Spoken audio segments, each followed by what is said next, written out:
I would like to acknowledge that I'm speaking to you today from the lands of the Gayamaygal people. I would like to extend my respect to elders past and present, and any First Nations people watching. Sovereignty was never ceded. This always was and always will be Aboriginal land. And I'm also speaking to you from unceded territory of the Musqueam, Squamish, and Tsleil-Waututh nations in Vancouver. So acknowledging that. Hello, everybody. Welcome back. Today we are here to chat about Warrior Nun and the awesome representation that the show provides to so many communities. Joining me today is the captain of the Warrior Nun ship, the man responsible for one of the greatest, most well-written and conceived shows, in my opinion, to ever grace Netflix's platform. He is the creator, the mastermind, the showrunner. It is Simon Barry. Welcome, sir. Thank you. I appreciate that. It takes a village to make Warrior Nun, and I have a very deep bench of talent behind me. Yeah. I'm lucky enough to be the spokesperson, but I have so many people I'm grateful to be working with in the writer's room, on the crew and in post-production, and the talent in front of the lens. I'm truly blessed. Well, I think the whole unit of Warrior Nun, that every single member of the team has created something truly, truly beautiful. And I cannot wait to talk about it with you right now. Big warning to anybody watching, though, this is going to be a spoiler-heavy interview. So if you've not watched seasons 1 and 2 of Warrior Nun, wind it back, go watch that, and then come back and listen to the interview. Simon, how did Warrior Nun come about for you? How did you come onto the project? I was approached many years ago by a friend named Dean English, who's an independent film producer, who's also from Vancouver. And he had the rights to the graphic novel to make as a feature film. And he was having some difficulty figuring out how to get the script that he had been working on to improve, I guess you could say, to the point where he could make the movie. Yeah. And asked me as a favor, actually, if I would come on and rewrite it and fix it. Yeah. And it became pretty apparent pretty quickly that there was just, as we say, there was 50 pounds of movie in a 10-pound bag, and it just couldn't be done really well in that format. So at a certain point, I broached the subject of doing it as a TV show, which he was open to, but we didn't have any momentum of any kind. Yeah. But I still thought that there was potential there. And then in a subsequent meeting with Netflix, I brought it up as a kind of a Hail Mary, actually, because I wanted to come up with an idea. And luckily, they responded really well to the concept and the adaptation of the adaptation. That is to say, the adaptation from graphic novel to movie and then movie to TV. Yeah.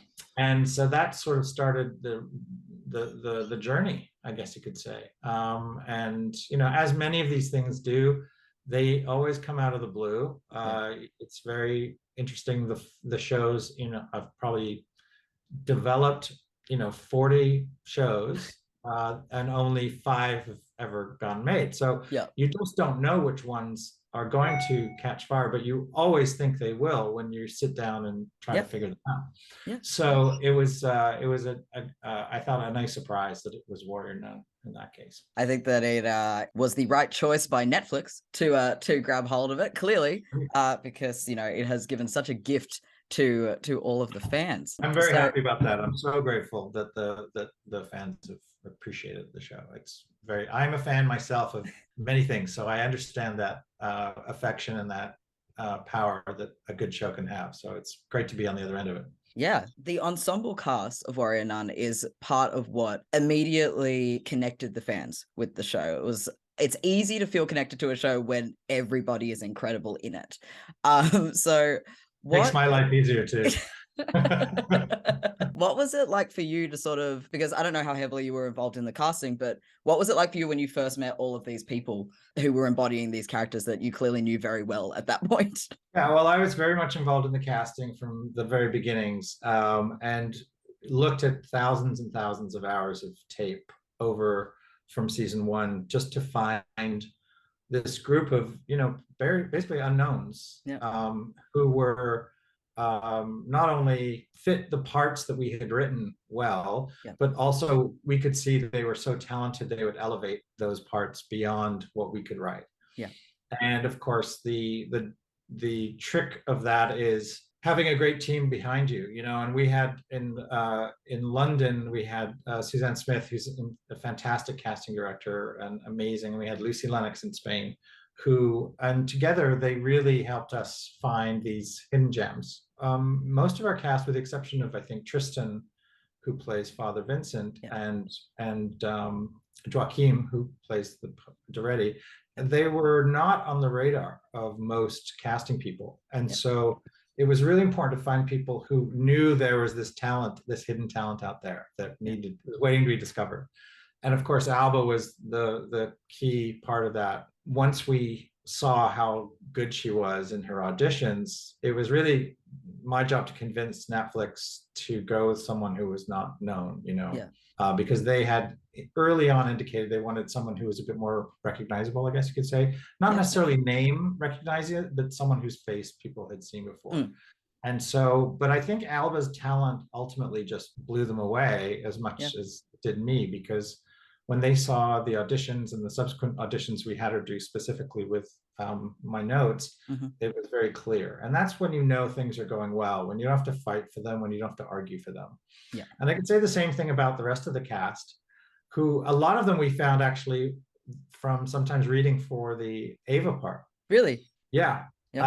Like Olivia, who plays Camilla, we found her reading for the Ava part. Really? Yeah. And then I think a few other. I have all the original audition tapes. It'd be great to release them. You got to release them at some point. I want to make sure that the cast are cool with that.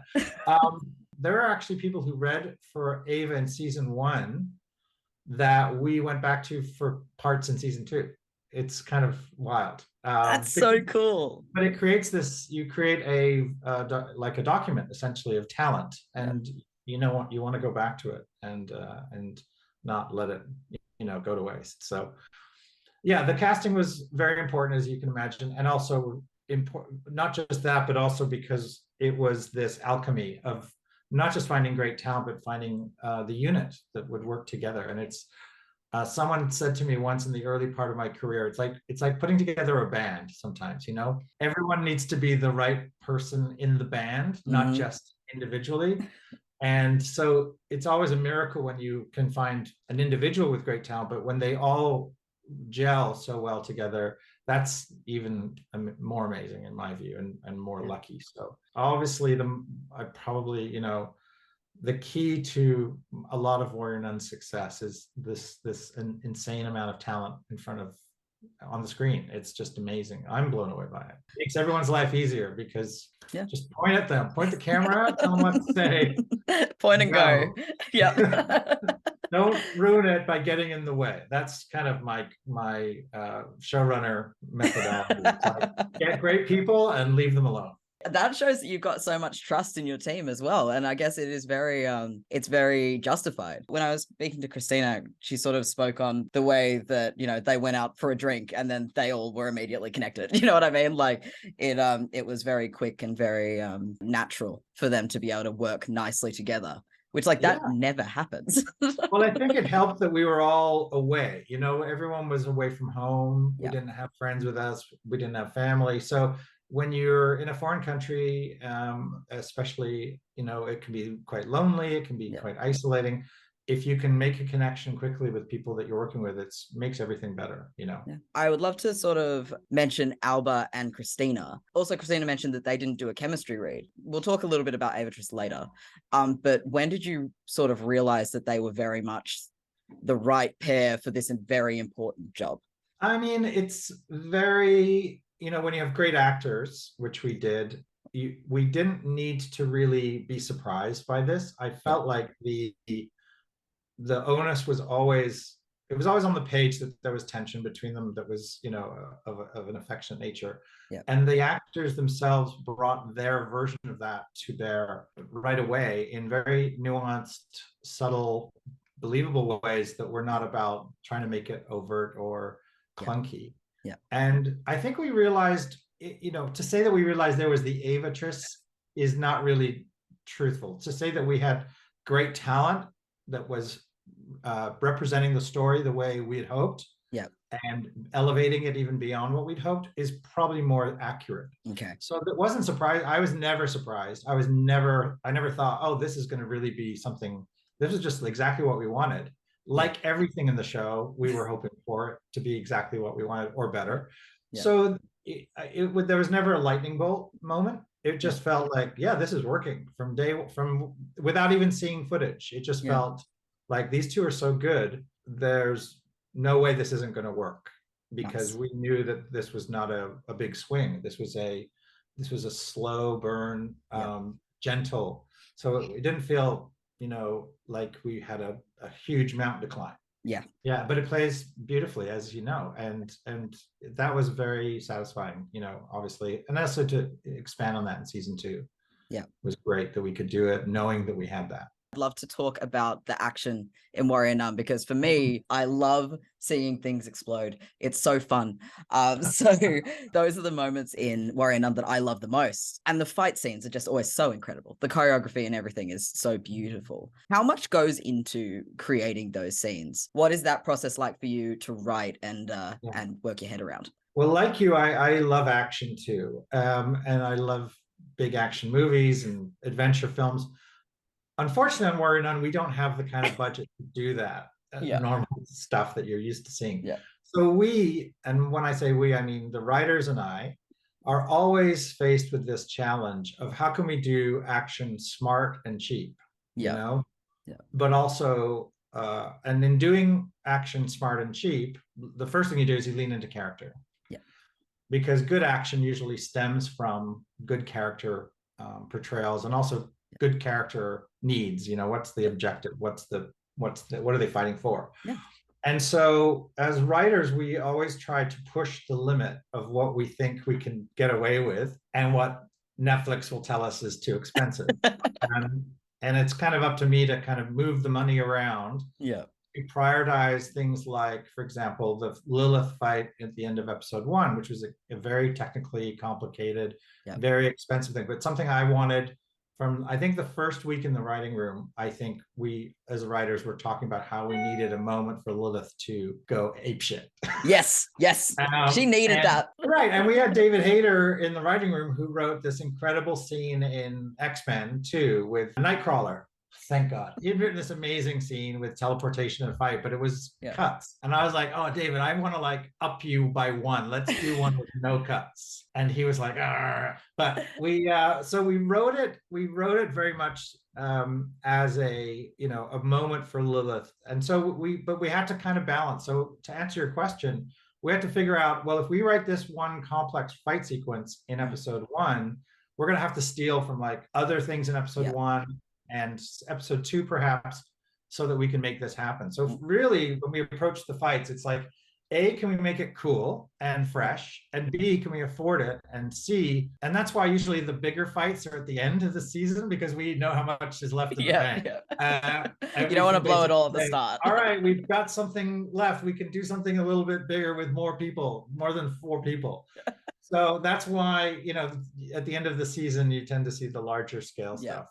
But yeah, I mean, I love action. I'd love to do a show that had more of it, but I do love the discipline of being on a smaller budget that forces you to be clever, and not just throw money at the problem and make it good. We have to think it through, try and make a fight interesting. So when you think about the fight in the church, now that fight was not written to be a continuous sequence. That came through the prep process, where we were in prep in Spain going, how do we make this different and unique? How do we make this not just another fight that's slapped on, A group of us in the room, it might have been Kuko, Lee, who were on our stunt side, and it might have been Kasia who directed it, that we all came up with this idea to try and make it as fluid and seamless as possible. And then the stunt guys started working on it. So once it's on the page, the stunt team then can start to do what's called a previs, where they, with stunt people, will shoot a version of it for editorial purposes that we can look at and say, it's too big, it's too small, more of this, less of that.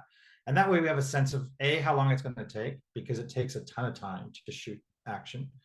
And B, we can sort of tweak it to be what we need for the show in terms of story, character, because the stunt guys want to do everything. They want to give you everything in the pantry, and you're just going to make one meal, that's really specific, but they want you to have a feast for 20 people, which we would love to do every day, but we can't afford it. Yes. So it's like this negotiation, and then we kind of fine tune until we shoot on the day, and then everyone's been rehearsed, everyone's prepared, and we have a very good idea in advance of filming it what the finished product is going to look like. What you said about having to work smarter and not just throw money at the problem, it's like you see in some action movies when you can tell that it's just action for action's sake. It's like thing, whereas everything in Warrior Nun feels very on purpose. And I guess good. that comes that's good from storytelling. That should be good storytelling, number one, but it's also us trying to spend as much money and have $0 left at the end of the shoot. You know, it's really challenging over 8 episodes to try and manage that spend, but we have a great team of people who understand that we can accomplish that in a way that's going to put it all on the screen, essentially. Do you have a favorite of those fight scenes? That's really tough. I mean, I really do like the Lilith fight in episode 1 as something that just was technically very challenging, and it brought all of the team together to pull off, because it wasn't just Lorena who had to go through hell covered in blood and fighting. It was the stunt team. It was locations, because we had to get this crazy robot camera into this tunnel that was in the middle of nowhere. It was programming in advance with Chris, the DP, and Sarah, the director. We had to do a month of just pre-programming the machine, because once the machine was there, it really was hard to change anything it was going to do. So everything had to be choreographed to the robot. And then, of course, the post-production part of that with the VisFX and the embassy was incredible challenge for them to pull it off as one continuous shot, because most of those guys and Lorena are all shot in individual pieces. And to marry all that together and make it look like it's all happening at once was really, really difficult. So it was kind of like we all felt like we'd won a game, as a team. We came off the field like, we won! And we did it. We pulled it off. And to see it in a finished product, I know everybody who worked on that is really happy with it.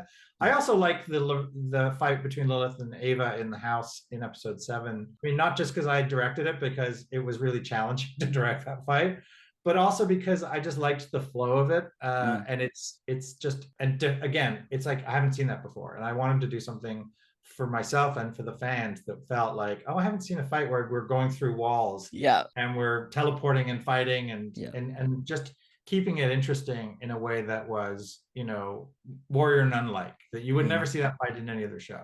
Only Warrior Nun. And that's kind of why we're always trying to hit these things. And the church fight is beautiful in the sense that it's a ballet of choreography, of movement, and it required so many people to be in the right place at the right time, and timing and position. So I mean, I don't know, it's like, I can't pick one. They're all it's like picking a child. Yeah, it kind of is. It's hard for me. I also love the Beatrice fight scene in the final episode. In the hallway. Yes, I forgot about that. Yeah. I directed that one too. I love that one too. I mean, I love how it turned out with music, and it was a tricky one because part of me wanted to just stay with Beatrice the whole time. But part of me understood that this was also, an important scene at the other end of the corridor. So it was, it was a tricky one to break up, but I think it played out really well. Yeah, definitely. And it's an homage to one of my favorite fights. I'd love to talk a bit about Lilith, because there's a group of fans who are calling themselves Lilith apologists.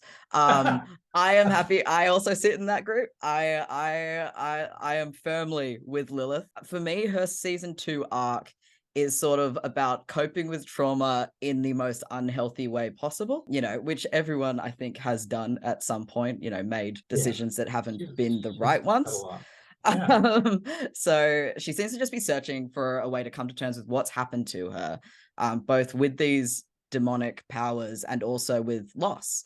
She lost Mary, she's lost a lot. I would love to know what was sort of most important to you when writing Lilith's character this season and working on that arc? Well, Lilith's story is a story of transformation and acceptance.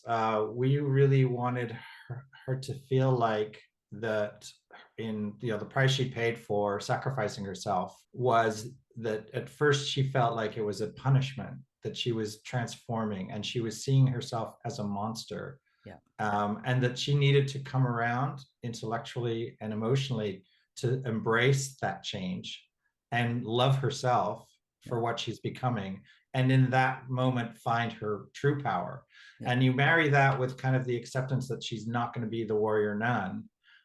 for many reasons, but that thing that she's been holding on to for so long, thinking that was the most important thing, and then saying, no, that's not the most important thing. You're the most important thing. Yeah. And your power is not determined by something external. It's determined by what's in you. And so Adriel kind of becomes the guide, if you will, to reminding her that her power is internal, not external, and that this transformation is actually a gift.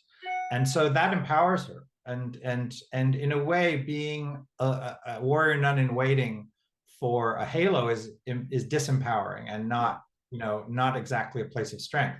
So for Lilith in particular, who was raised to believe that this was her life's mission, to be free of that, and also to be free of the constraints of normal expectations, including her mother's, it was like a liberation. She's liberated. And that was kind of the best part of that story, was you could see why she would do it. She would embrace this, because that's how else is she going to move forward, really. And I mean, look, we wanted to keep the Adriel Rhea mythology a little bit murky too, so that we aren't 100% sure, is Rhea worse than Adriel? I mean, yes, Adriel stole the halo from Rhea, but why did he steal it? Why did he feel he needed to?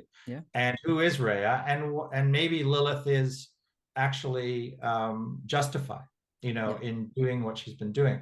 So it's really important that we don't judge because we don't know. And so I had so much fun thinking about Lilith's change, and the writers and I were super happy to do this storyline. And also, I think the way it came off execution-wise was great. I think Lorena had a very challenging role to play, because she was isolated from other nuns. She had this kind of solo track to play. And it was very much one where she had to play this internalized justification. So I thought she did a great job. I mean, if you break it down, she's kind of got the most interesting journey of the season, in terms of how radical it is. And so I think that was, it was kind of a nice thing for her to sink her teeth into, I think, as an actor too. Yeah. Healing is never linear in my head, right? It's always a circling back on pain and circling back on decisions and all of this over and over again.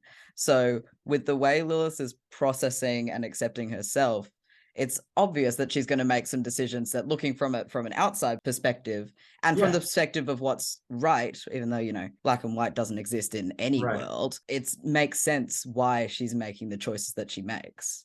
Yeah, I mean, we definitely never feel like our villains think their villains they're always justified, our characters, and they have to believe it, and we have to believe it too. So it's very important to the actors, it's important for the show. But yeah, you're right. As you mentioned, we got to see a little bit of Lilith's background, her experience with her mother, which was very painful. And it sort of brings forward where some of Lilith's trauma comes from. Do you think when there is a season 3, will we possibly, I very purposely use the word when, will we get to meet any of the other parents and see more of that background from other characters? I don't know. I have no idea. That's the kind of granular stuff that we talk about in the writing room, because it's very hard to just conceive of stuff without playing it through and playing it out and asking all the tough questions of, why are we doing this? What's the point? What's the payoff? How is this going to play out? How does it connect to the rest of the season? How does it connect to the themes?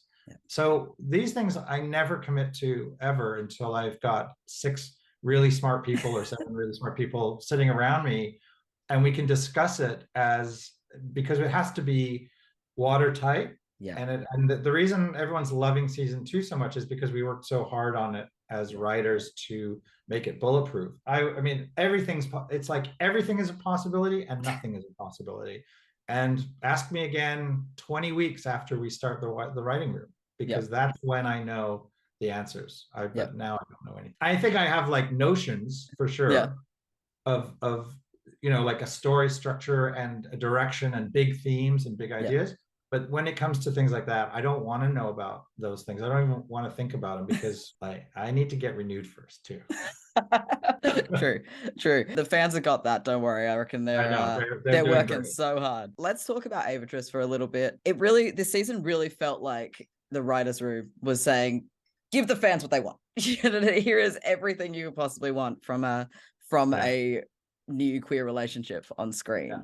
There's just one problem with that. We wrote season 2 before season 1 came out, so we had no fans. We wrote it. The only fans were us, because I brought the cuts of season 1 into the writers' room, and we watched the whole season before anybody in the world did. But we wrote the season before season 1 came out, so we had no fan. We had no fans. We had no one to talk to. That makes it even better. We were in a bubble of just being this show that no one had heard of and hadn't come out. It was us. We were the only people we could talk to. There was no one to throw it like, "Oh, hey, what do you think of this?" They were like, "What do I think of what? I don't even know what you're talking about." So, it would be lovely, and I would have done it anyway. But the truth is, we did this without any feedback. It was just us. It was that just makes us it so in much a better. really, really, really rundown building in a horrible office with no snacks. And then COVID hit halfway through. Oh God. The writing room. So we had to break up the writing room physically, and then we all went on virtual writing room. Yeah. Which was miserable. So, and still, we had no show. We had no release until July. We were finished writing in May of 2020. Wow. That is incredible. Came out in July 2020. So it was, I guess we just got it, Yeah. As writers, we watched the show and we got it. And the fans got exactly what you wanted them to get. And so they were completely on board. So many fans saying, this is exactly what I wanted. For especially the first half of season 2, all of the saw someone online call it like the Avatrice fan fiction moments, like the 1-bedroom apartment and the jealousy stuff and all of that. You created exactly what the fans would then want to see, which is a credit to such a fantastic writers' room. It was fun. It was fun after this show came out, though, season 1, to read some of the fan theories and fiction and know that we were like, oh my God, we're so far ahead of them. It's like, how are we gonna keep this a secret for 2 years? But we also didn't want to make it a big deal. Yeah. It was like the whole point of this relationship is it's just a relationship. It's not like we're not trying to reinvent the wheel. It is what it is. It's real. It's there. It doesn't need to be fanfare. It just needs to be real and exist. And that's just good writing. Even if it were a straight relationship, we'd have approached it in an honest way. Yeah. Because you're servicing characters. You're not servicing an agenda. Exactly. Of like, oh, we're out to like say something. That's not what the show says more by not doing that than it does by trying too hard. Yeah. And I think that's something that good writing should always try to do, is trust the audience. Yeah. Let the audience know that they are smart, they get it, and that they don't have to be pandered to. And I like that as a viewer. I love it when a show isn't trying to just barf out all this exposition. It's like, come on, let me be a participant. I want to be a participant. Yeah. So I'm glad it's playing that way, because it's our way of saying these characters mean a lot to us. They're very important to us. Yeah. So we're going to treat them, with respect. And that comes across to the fans. And I think as a queer relationship on screen, it's easy for a fan to know when a show is going, hey, look, we are doing this, as opposed to it just existing as a normal relationship. Where my head's at, and I know where a lot of people in this space heads at, is we will be at the point of where we don't have to keep talking about this shit anymore. Right. It's normalized. It's normal. Yeah. Well, the more we can normalize it in terms of drama, then the more people will just not make it a big deal, because it is, and that's good for the show. It's not just good for representation. It's good for drama. Yeah, definitely. And also because Warrior Nun is a show that reaches across genre, right? It doesn't just sit as a drama. It is very funny. It is fundamentally a hilarious show.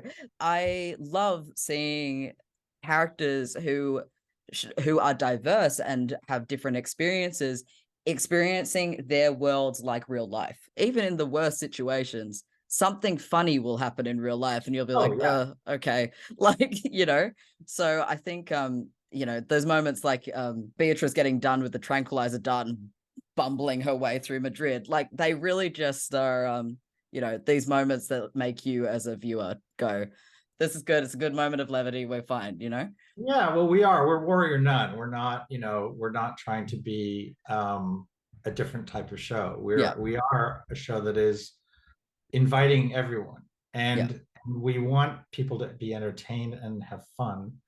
And so that's a key part of it, is to keep the tone in a place where we're entertaining our fans, as well as shocking them and smacking them in the head with fight scenes and whatever we can do. I mean, that's the job. What is your favorite part of Ava and Beatrice's relationship, or your favorite element that they bring? Well, I think as a writer, my favorite part is how complicated it is, because it really creates opportunity for us as writers to bring these characters into focus. Because it's not easy. And so the harder it is, the more we get to dig down into who they are as people and talk about, the difficulties of making a relationship work in extreme circumstances and with people who are not necessarily ready for it.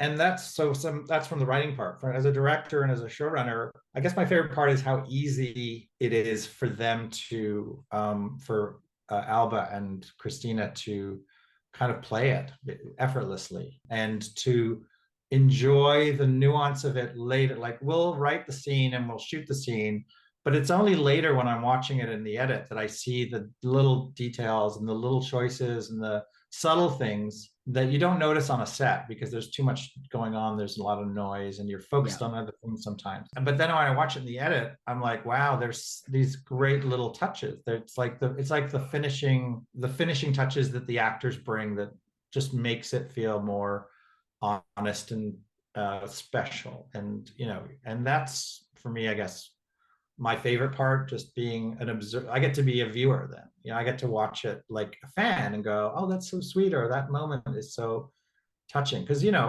we'll write in a lot of things, but we don't write in a lot, subtle, affectionate beats, unless it's a story point like the kiss, which have to be written in. A lot of other things are sort of just natural, right? And so they happen, and that you're very grateful for that as a filmmaker when the actors are bringing it in that way. And it seems very, I guess the word is, it's like just a natural behavior.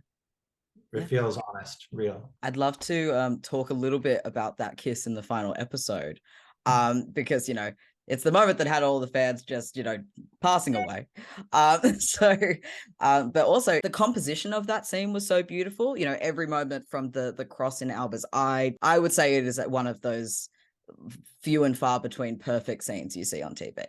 I would sort of like to know how that entire, because I know you directed that episode, how was that entire scene for you, sort of from the writing to the actual day of shooting and then into editing? How was that whole experience for you? That's a good question. I think, from the writing perspective, it was more, we were focused less about the setting and the beats and more about how Ava was going to trick, Beatrice into letting her go, number one, and not put, because Beatrice's plan was to put the crown on Ava's head to stop her from doing this. So we had to kind of elegantly make that happen as a writer, so it didn't feel forced or bullshit. Yes. That was the first challenge, and I think we kind of got it to a place where it felt like the intention of the requirements of what was going on in the bigger story could push Ava into this choice of like, I got to do it and I got to do it now. And this is my moment. So I wanted to make sure that the moment felt right, and that then within that moment, there was the believability that they had the privacy and the separation from what else was going on, that it could happen. Yeah. And so that then, once the scene was written and I felt like, okay, we can do it, then I had to talk to my secret weapon, Barbara, who is my production designer. And we had to talk about, because we built the whole cathedral inside. The outside is a real building, but the inside is a set. Yeah. So we had to build that chapel in a way that we could make this scene special, you know? Yeah. And so Barbara brought me, you know, all kinds of ideas. And at first we were going to shoot on location, and then we decided to build a set. Yeah. So when I saw the drawings for the set, the concept drawings and the big lit cross, I was like, okay, well, this is going to really be something I can lean into as a director and add layers to the scene that are that can make it even more special. Yeah. And then it was really at that point, once we had the look down with that sort of single source of light, and the moment where I could have Alba walk away from her to sort of stare while she's thinking about what she's going to do, and then use that cross. That was sort of a improvisation on the day. Yeah, we were shooting there, and I just had Alba standing there in front of Christina, and Chris, the DP, Christopher, came up to me and goes, "Oh my God, we can see the reflection in her eye. Should we set up a special shot for it?" And I was like, "Absolutely, let's do that." Awesome. So we found the perfect angle that worked with our blocking so that we could get the reflection, because he had seen it right away. Yeah. And I was like, "God, that's fantastic. Let's do it." So we made an effort to do that. And then there was really just that move of getting the Steadicam to do this 180-degree shift, where they change positions and they go into the kiss. And that was just more of like getting the actors in a place where they were comfortable, having the timing of the camera work so that when they do what they do, the camera's in the right place, the right time. And that's just having good people, right? Good actors, good camera people. I think we only did 2 or 3 takes. It wasn't, it was really flowed quite well. Wow. And then the other thing, I mean, there's a side of the shot, there's a side of the scene before the kiss where Alba is talking to Christina. Eva is talking to Beatrice about the reasons why she's going to do what she's going to do. I should have probably shot the other side of that, Christina's side, listening, but I forgot. So, you know, if I was a good bullshit artist, I would say, oh no, as a director, I felt I had to sustain this moment and hang on it. And later on, when people called me, like the editor calls me and goes, "Hey, I can't find the footage of Christina on that. But I think that was intentional, right?" And I was like, that was intentional. So those are those little accents. But you know what? When I'm watching the scene now, I do like, there's sort of a discomfort not cutting. When you're in a scene where you're used to seeing the camera cut, and you don't cut, it creates a bit of discomfort, which I thought was kind of good for the scene, because it helped build the tension by not cutting to Christina. So even if I had remembered to shoot Christina's side, it's so awful. I was like, I'll probably never get hired to direct anything after admitting this, but it's like, I now probably would have chosen not to cut, now that I see how the impact was of it. And the editor was sort of already on that. You know, he thought there was missing footage. You know, he thought, oh, I don't have the shot, but it works. You know, if that's what you intended, it works great. And I was like, yeah, that's fine. It's sure, you know, I can intend that. But that's but no, you're right. There's a destabilization when you expect something to change and it doesn't. I completely agree. Well, there's a language of film that we're all sort of accustomed to, and when if you find a way to just unbalance that a little bit, it's subconsciously, I think, affects the audience. I think it's why people love the scene, other than obviously how great the kiss is and, you know, how cool the set is. But there is something, there's a nice build up to it and a nice payoff. And so I hope, I mean, that was the intention of it. I definitely think that a mistake, happy accident. I think we should go there are a lot of happy, on a film set, there's constant stream of happy accidents, trust me. But also great people. I know that we've been talking about your team constantly, but for your editor to immediately go, oh yeah, no, we can do that. That's good. A lot of great ideas come out of just the combination of viewpoints. And sometimes someone sees something in a different way that you never thought of, and you go, oh, that's a great idea, let's do that. And it's, you know, it's clear. Do you have in your mind what the letter that Ava was going to write to Beatrice was going to say? Yes, of course. Yep. Yeah, I mean, because I had to tell Alba Yeah. when we were shooting the scene. She was like, what am I writing? And I was like, oh, you know, you're writing, you know, it's basically your way of saying, in after the fact, here's what I did and why. She thinks she's going to die, and she doesn't want Beatrice to not know why. Okay. It's more than just that. There's obviously the emotional part that's personal to her, but it is, I think, for her, the way she's like, I can't just leave her hanging, wondering what happened or why I did this, why I made the sacrifice, you know. So I think it's partially that, and obviously be partially her admitting her feelings. Were there any scenes in season 2 that you just loved but didn't make it? No. That's good. I don't think we cut out anything that I loved. I mean, we trimmed a lot of, I would say, superfluous stuff. And you know, we usually do most of our cutting in the scripts now, because we have such a finite amount of usable time to tell the story, that it's very rare that we'll shoot something, a big scene, and then cut it in the editing room, unless it's like something that requires like huge visual effects, or something that, I mean, we altered some scenes for vis effects that were just too expensive to do.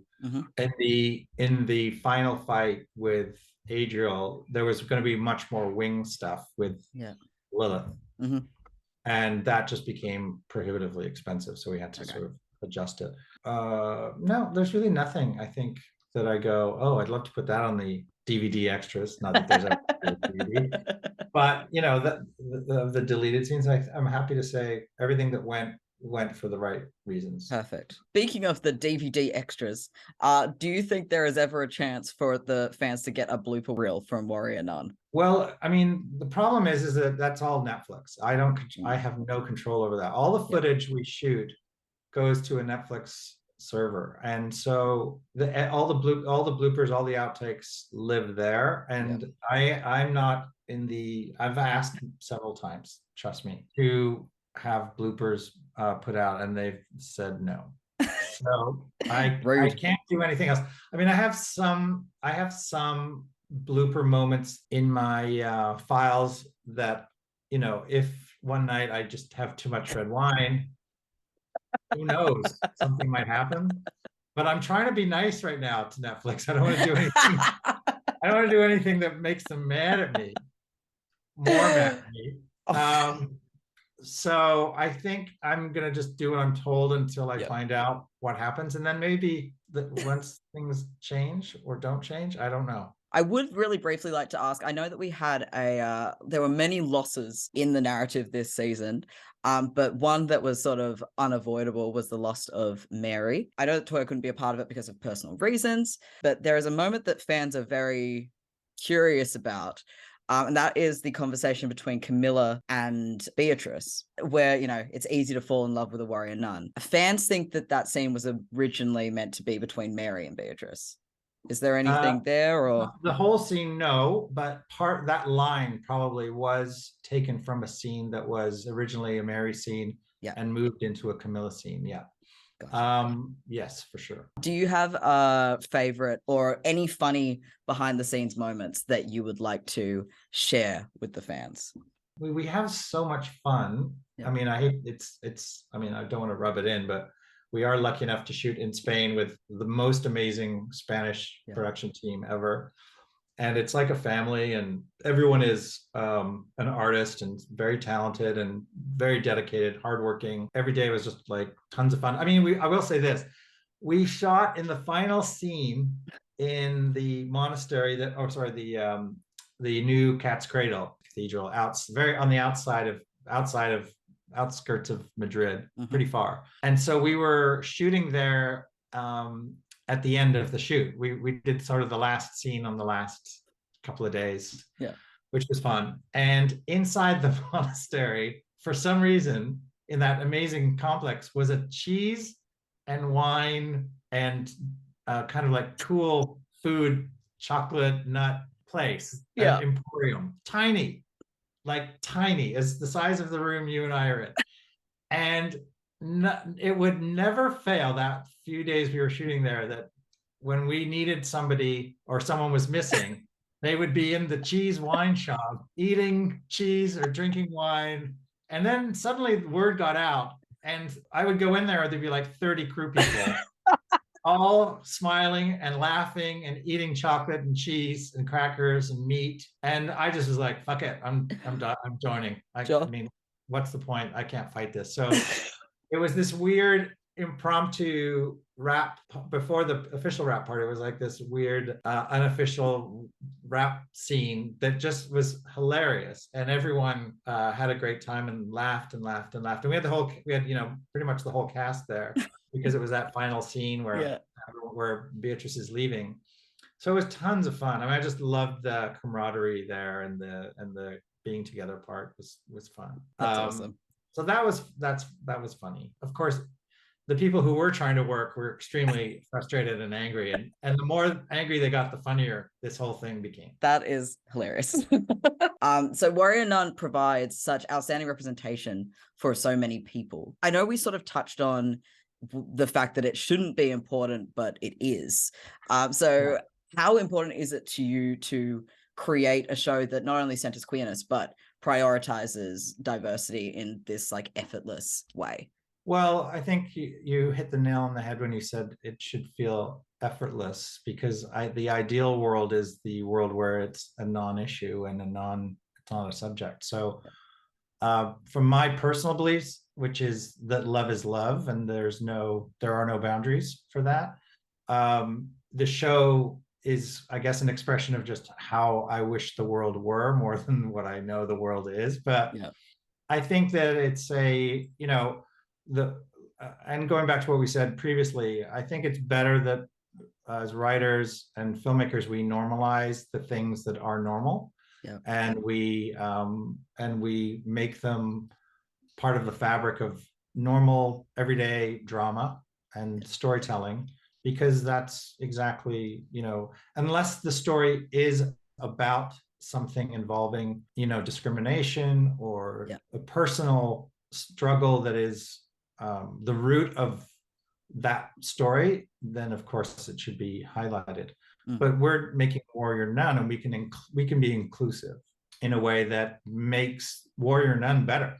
So why wouldn't we do that? It just makes sense. Plus, myself and the writers were all like-minded this way. And we are as diverse in our being as the show represents. We are queer, we are multiracial, we are everything in the writer's room that's represented in the show. So if we can be ourselves and do that at work and make that our job as we create, then why wouldn't we? And so we do. And it's not something we struggle with at all. It's just like breathing. That is beautiful. And that's the way it should be. Like the fact that you have a writing room that represents what you are showing on screen, that represents the community that you're giving it to, is beautiful and valuable. I sort of like to act as the bridge between the fans and you guys. So from the fans' heart to yours, thank you for doing that for the community. Thank you for appreciating it, but no thanks are needed. We would do it anyway. I mean, that's how this group of writers in particular approaches it. So it's nice. The fans of the show are awesome. They're very intense and relentless, and they're not going to rest until there is a season 3. Are there any messages that you would like to send to the fandom to keep them working through renewal? Well, first of all, thank you from the bottom of my heart for just fighting. It's just so great to have so much positive energy. I wake up every morning and there's hundreds of messages to me on Twitter from people just saying how much they enjoy the show. And then another 100 of, it's like, can you renew it? And I'm like, I wish I could. It's not really up to me. I think the best thing fans can do is share the love of the show with other people, not to get the show renewed necessarily, but to have people who haven't discovered the show find it, who invariably will enjoy it. and that organically is what is best for the show anyway, is to share the pleasure of watching it, having fun. And I think that's the best way for a show to survive anyway, is for it to have an organic fan base that grows because it's good, not because the fans are the noisiest fans or the most, although I do think that a little noise is handy these days, because it's very hard to get a show renewed these days. But I think they're doing a great. I wouldn't want to tell them anything that they're doing is wrong, because I don't think it is. I think they're doing everything right, and it's appreciated, obviously. And when we get season 3, we will be able to blame it squarely on this fandom. It'll be their fault, and they'll have to live with the consequences. Hey, I think they'll take that just so that they can have more time with these characters that they love so deeply. I'm living for all of the jokes about Ava coming back from the other side being like 40 years old. That is so funny to me. It's so I don't funny know if you've because seen we this. put it right in the show, in the tag, that the sword's lit up. So why are we wondering when she's coming back? I thought that was kind of obvious, but maybe it's not obvious. Hey, well, anybody who it wasn't obvious to now, maybe they know. Maybe they stopped watching when the credits started. Anyone who's seen a Marvel movie, they never got to that little scene, that post credit scene. So you got to be looking for the post-credit scenes nowadays. They're always sneaking in there. Well, I will tell you, when I first presented the cut, that scene was at the end, and they told me to cut it out. Netflix. That would have been so mean. I said, no, I can't cut it. I said, but can I put it in the post credits, like as a little little hello? That's not as bad as you think. They really wanted it to end on this downer. And I was like, no. Yeah. I can't do that again. I did that in season 1. I don't want to do it again. So we compromised with this post-credit thing, and to bring some joy back into the world. But yeah, I was like, you guys are evil. Come on. That would have been absolutely filthy. I agree. I was fighting this fight for months ago. Thank you for doing that. Yeah, it saved my life for sure. Yeah, and you stopped a whole lot of fans from just dying in place. So I'm gonna give you a Warrior Nun character, and you just tell me what other show you would like to see them transplanted into for a moment. Okay, so we'll just do Mother Superior. Succession. Lilith. Succession. Camilla. Succession. Beatrice. I want them all in succession. All of them in succession. I want them all in Warrior Nun, and that's it. I agree. That's it. Yeah. So thank you so much for your time and your energy today. This has just been my absolute pleasure. And when we get a season 3, I would love to speak to you again if you would be open to that. For sure. Yeah. Everybody, please go out and stream seasons 1 and 2 of Warrior Nun on Netflix right now. Put it on repeat. Shove it in the background. Keep the volume on though. And tell your friends. Tell everybody. Engage on Twitter. And if you would be so kind, don't forget to subscribe to me, AngeChats, to see more conversations with the wonderful cast and crew of Warrior Nun. Have an absolutely wonderful rest of your evening, Simon. And I'll see you later. Bye. See ya.